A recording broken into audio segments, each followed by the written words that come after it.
Hi guys, how are you? So hope you all are having a great day.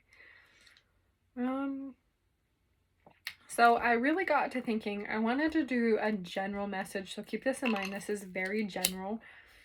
So the intent that I'm setting up is to talk about some heavy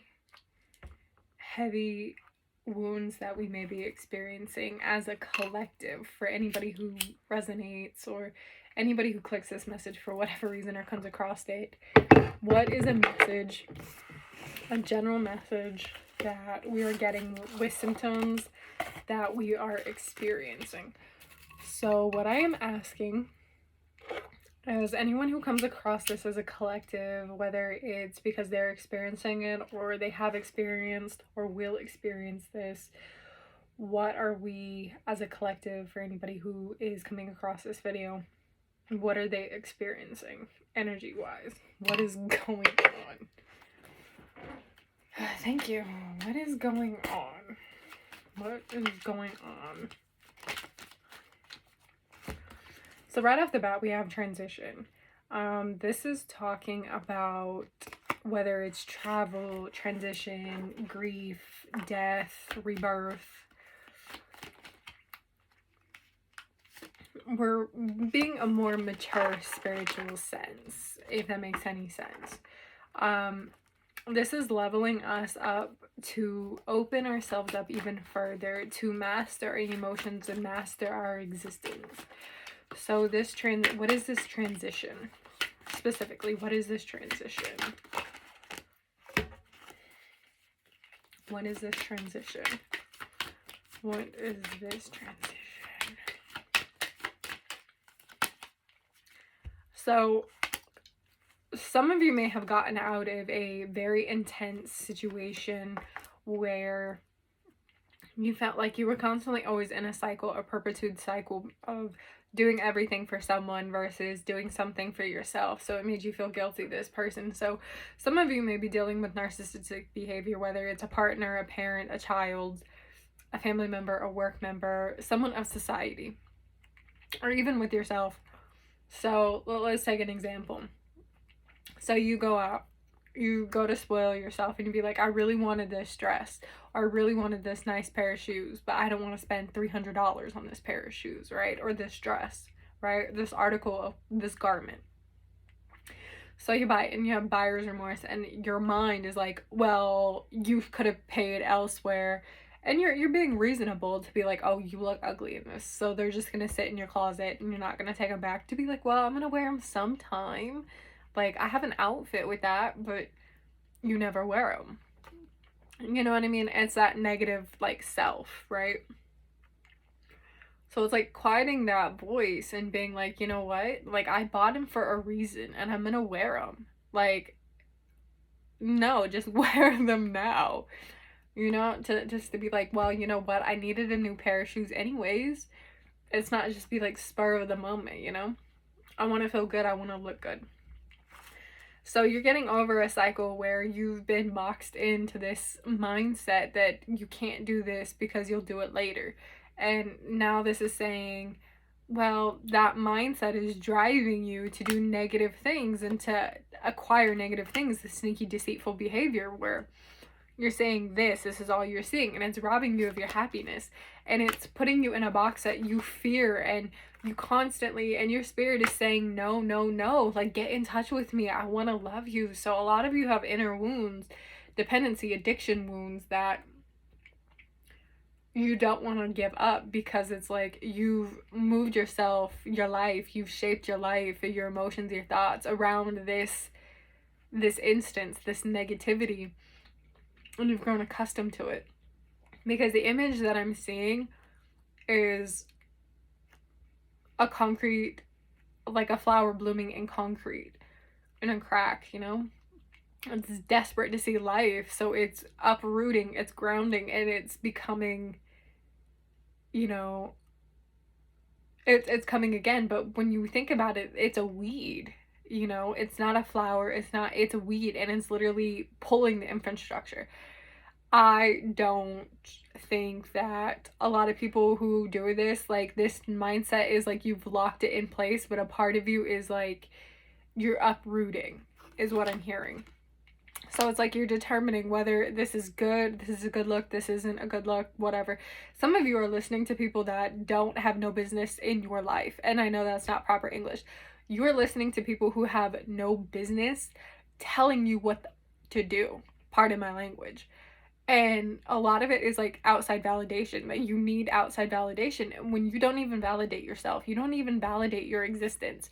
And a lot of you are just like, I'm done with this. I'm done with these people. I'm done with this mindset. And a lot of you is just like your nostalgia. You know, you're reminiscing to be like, I can't believe I let this person hurt me. I can't believe I did this. So a lot of times when you get on like social media and say like, you have a memory that pops up to be like, oh, I look good there. Like, what happened? You know, a lot of you are negative. You're putting yourself down. So it's like you're supposed to surrender your past, because the past is here in your rearview mirror. But you're more focused on the rearview mirror that you're not even focusing on the road ahead of you, and you're about to head on crash with like 7 other people. Like, slow down and allow yourself to grieve. Allow yourself to transition and pull yourself away from this, because you have so much trauma that it's a sore losing. You're so focused on winning, right? You don't realize what you're losing. And it's just like a lot of times people will constantly pull and push and constantly push your buttons, and you allow people, and I'm saying with this King of Wands, you're allowing people into your life that are false negative people. If that makes any sense. They literally get your anxiety, they rob you of your happiness, and they steer you on journeys of this behavior where some of you have just, you gotta cut the ties, you know what I mean? Because it's like, for one instance, I don't know how true this is for some of you. This is what I got a message. So if you're going through this, there's a third party situation where your partner is saying like, oh, this is their friend, da da da, and you believe it. They come around, they're like really tight, but you're like, well, I'm kind of suspicious, and you know, to be like, people are telling me otherwise, you know, but reality is it's right in front of you, this snaky behavior.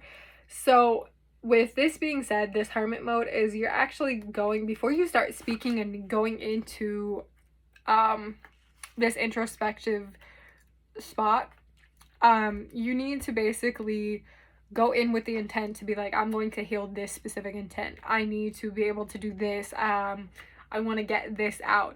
Because once you realize, when you get to the root of what you're doing, it makes it so much easier. So get to the root of your intention.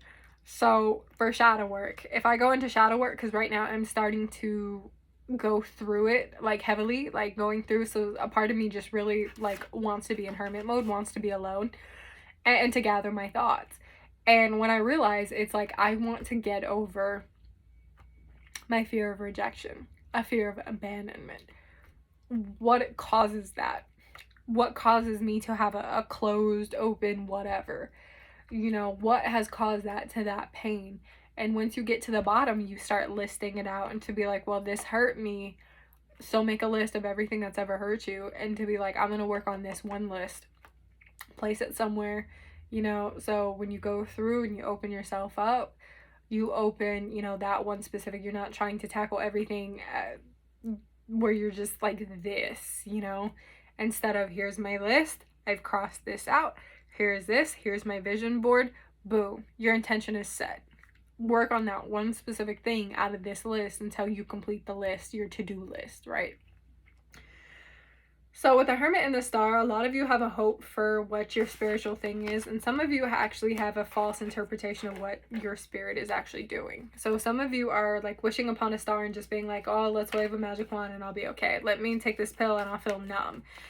You actually have to feel it. You know, you have to feel the pain, because a lot of you don't want to deal with the conflict. You don't want to deal with what it's going to do. Some of you fear that when you go through this, you'll have conflict with, say, a partner who doesn't understand you or understands your needs, and you feel like you're just gonna fight, and yet you don't realize the blessing in it, because if this person doesn't understand you, are you actually giving them time to understand you, or do they just not care, you know? So a lot of times people just will contract stories in their head and illusions in a mirror, saying this person's not going to understand me, without actually letting the person understand, without actually giving the person a chance to mature or to see how much they've grown. You are too busy focused on the past, because of their actions in the past, that we don't understand. And this is why some people have a fear of rejection when it comes to dealing with partners, is because they fear to be authentic. They fear to be like, oh, you know, I was rejected by this person, I'm not going to give this person a chance. So I do want to tell you, some people are going to be dealing with an ex from the past coming through. So whether this is an ex-husband, an ex-partner, an ex, what, in general, it's just an ex. Maybe not romantic, you know, because a lot of times we say exes are romantic partners. It's just, I heard ex. You're dealing with an ex from the past. Okay, so speaking of exes from the past, what type of ex are we looking at for some of these people who may be dealing with this? What type of ex are we looking at? What type of ex are we looking at?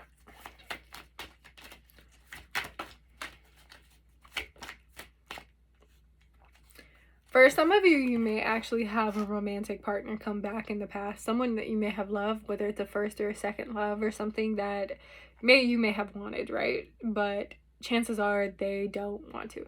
So I'm hearing that there was a lesson that may have not been closed out, a karmic cycle that may have not been closed out. So maybe they need to come into your life to teach you a lesson, or you need to teach them, or they just need a piece of information. And what I'm hearing is information is going to get passed, or maybe you have a second chance coming through. So it's like, use your discernment, because, well, there's new thoughts, there's new action coming through, and a new opportunity, but it's only open if you want that to open. And a lot of you to be like, well, they're exes for a reason and da da da. For some of you, like I said, this is not for everyone. For some of you, this ex may or may not offer you clarity, is what I got. And this flipped up when I went to put it back. So, okay, what are these? So we have the King of Pentacles, we have this legacy, and we have this. So some of you, actually, an ex can be coming back after a long period of time to offer you a bit of, obviously, closure, but a part of you is to give a legacy. For some of you, an ex can actually be coming back into your life, and you may actually be requited, where emotions are, you know, trying to come back, right? Because they're trying to be mature about it. They feel a certain way about you. And what I get in this is maybe a childhood love. So some of you have a legacy with this person, whether this is in a past or life, or in this specific life. A lot of times, what we don't really understand is some of you fantasize, is what I'm hearing. Some of you are fantasizing about this ex, to be like, oh, I want a family, I want a legacy with this person, I want to give. So I'm just saying, like, a part of this is like in their head or in your head for some of you, and others it's actually a reality. So, okay, for those who are like fantasizing about this, what is actually happening in this fantasy for some of you?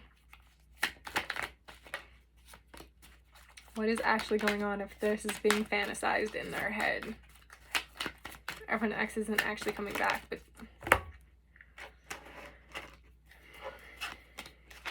so we have Justice. So a part of that is, if an ex doesn't actually come back, a lot of it can be spiritual karma, meaning that you need to balance off your emotions and your heart, right?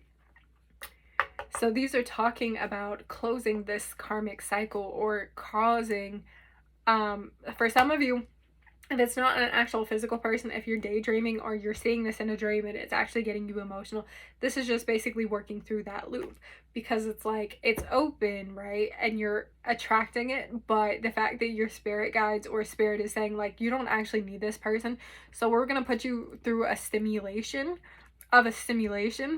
to actually make you get through it. because you're not going to get through it with this person. It's actually going to harm you even worse. Some of you who are actually fantasizing about this is actually going through basically a simulated karmic simulation, if that makes any sense. Break it down. You'll be watching everything that happens in the dream state. It's going to trigger you. It's going to do this to make you work through it without this person actually coming through. So some of you who are fantasizing about this is actually like interpretation, I guess.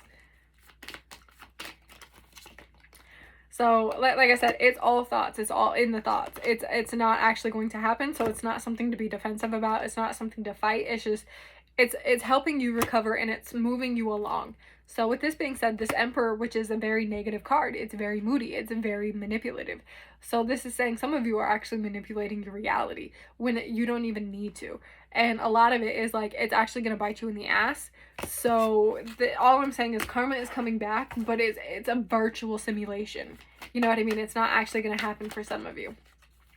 Your guys are just basically using this figure to make it happen, to make you feel some type of way.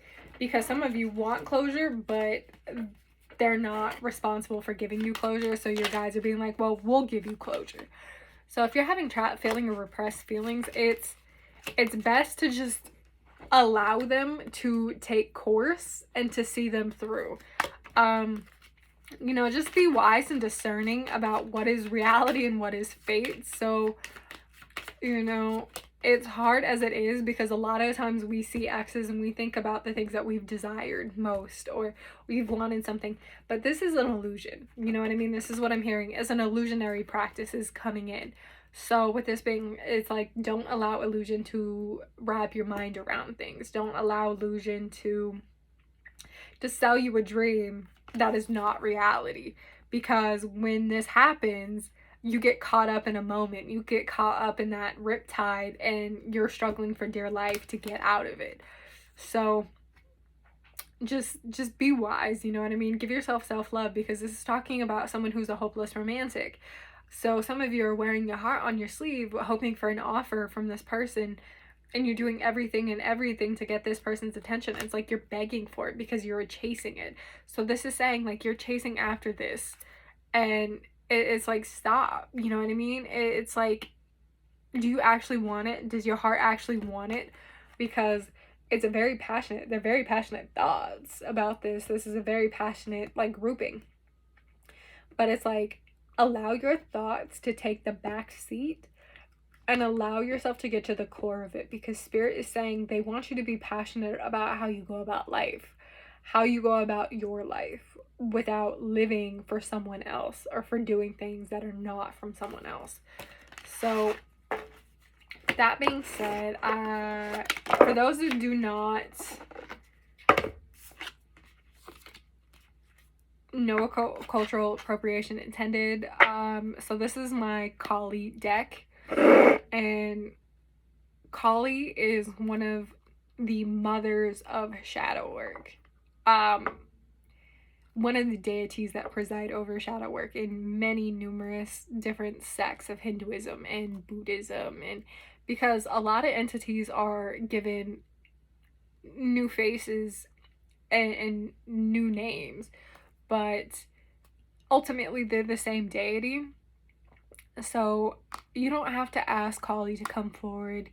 There is just a message in there for you that I wanted to give, and to show you that Kali is not as evil as people make her out to be. She's actually a very loving mother with many different faces and many different virtues. So I don't work with Kali all that often, but when I go through shadow work, she's one of the keepers for me. When I see her name, or I see a picture of her, or I look at this, I'll be like, okay, I'm going through shadow work. So initially, my backstory. I was actually dealing with someone who was going through a shamanic session and kept bringing me in, or trying to bring me into her. And the shaman apparently was told by Kali, an image of Kali, that she kept messing around, Kali would basically interfere. So like a week later, I just kept hearing Kali, right? The name Kali. So my mom and I went to a fair to go rock shopping. And I was like, oh, you know, we were looking at this rock shop like booth, and they had a Kali, this deck, the Kali Oracle. And I kept hearing Kali for like a week before this, and I heard bring your new deck. And I was like, wait, what? Like, why would I bring a deck to some place that I'm not even going to use it, you know? And that day I ended up coming home with this specific deck. So that is how I got this deck. So this is more of a personal deck than anything, but I felt like some of you who are going through shadow work would actually benefit from having this deck, you know, present. So anybody who is going through shadow work, Miss Mother Kali, please will you grant us your wisdom and your mothering nature and our protection for those who invoke. So we have this card, and immediately I just think of the myth between, I can't think of, not Shakti. Anyways, of creation, where she's a primordial force and he is basically the earth and the structure of the mass that keeps them together. So the fact that she is sated when he is near. So this is talking about destructive femininity versus structured masculism. So with this being said, it has to be balanced, because you cannot be out of balance in shadow, because you're already out of balance, right? So when you actually become even more imbalanced, you have things that come out of control. So a lot of times you have to have an anchor that keeps you down or keeps you sated. So with this being said, when you go through this, it's always wise to set up an anchor system, is what I get off of this. So I'm actually going to read from the book a little bit.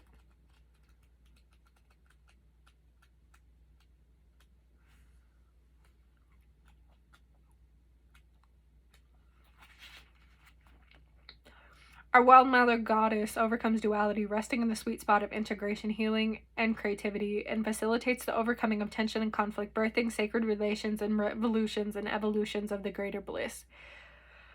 Is Kali, the tantric queen. So I cannot pronounce some of these.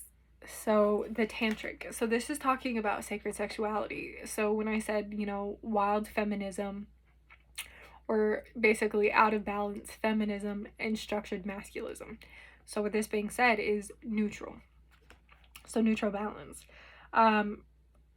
It says, she overcomes all karma, realigns pathways and veered off course, reverses the momentum of negative and uses free will, and detaches draining energy cords, resting and restoring us for vitality.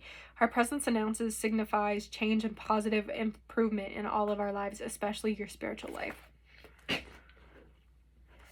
So you are being called to realign and refocus all your energy into healing, so that the fact that you will live in 0 point infinite point, meaning zero. Zero is always the start.